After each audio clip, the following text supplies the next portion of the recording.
Dito ako sa Montalban eh. Galing ako kanina doon sa puntod ni Papa. Dito ako kay, dito ako sa amin kay Lola.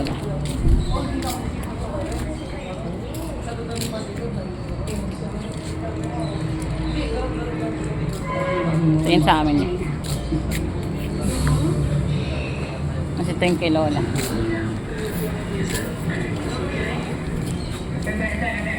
Hanggang dun. Tapos dito din. Pinsan ko dito eh. Isang habayan hanggang dun sa barbershop. Tayo may nangunguha ng prutas, te! Sige, enjoy kayo, enjoy yan. Ba't na malakas ka pa? Palibasa kasi mga ni mama, puro hindi sila nagkakakain ng gulay. Maraming salamat po. Hindi sila nagkakakain ng gulay kaya sakit eh. Sa side ni mama, di ba? Dahil ko, kaya sabi ko sikreto nun ni Lola kasi yun, healthy living kasi sila puro gulay yung nakain nila. Papunta lang Kailan ba? Kailan ba? Ito na nalilig sa yung hotdog. Ano?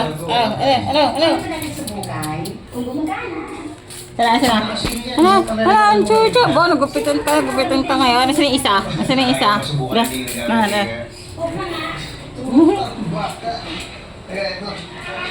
Chuchu. Ito kay Lola eh. Chito. Ito na pala yung likod din. Ah, yung pala isa eh. Oh, mamaya, laki na naman ang ginastos mo, ha? Hindi naman. Okay. Ilan ganito ba binili mo? Diyan ka pala. Diyan ka pala. Hacho.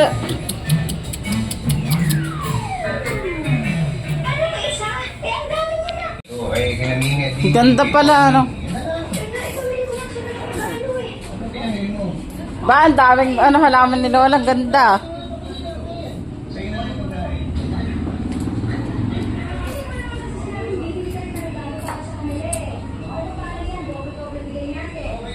Ah, ito yung kala Tito Marshall. Tapos na pala.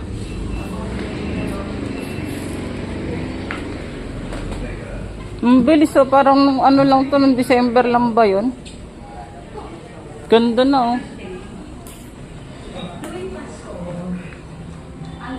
Ah, ito pala yun oh. Kailangan kong gawin, bigyan ng regalo ang asawa ko. Ako tindera for today. Kung ikaw, ipapagayo ko sana. Naintindahan na namin. Para gulay. Kasi si Tami, yung pinakamasipag kong pinsan na katuwang ni Lola. Tingnan lang ng donay, ang OA. Hindi, tunay ho yan. Galing niya sa lola ng misis ko. Nawala niya isa. Kaya ipapagaya ko sana. Niregalo ko sa Pasko. Kaya ko ba? Ayan yung pinsan ko. Kaya. Kaya to. Talaga ako? Magkano ba? 10,000. 10,000? Ay, Cho!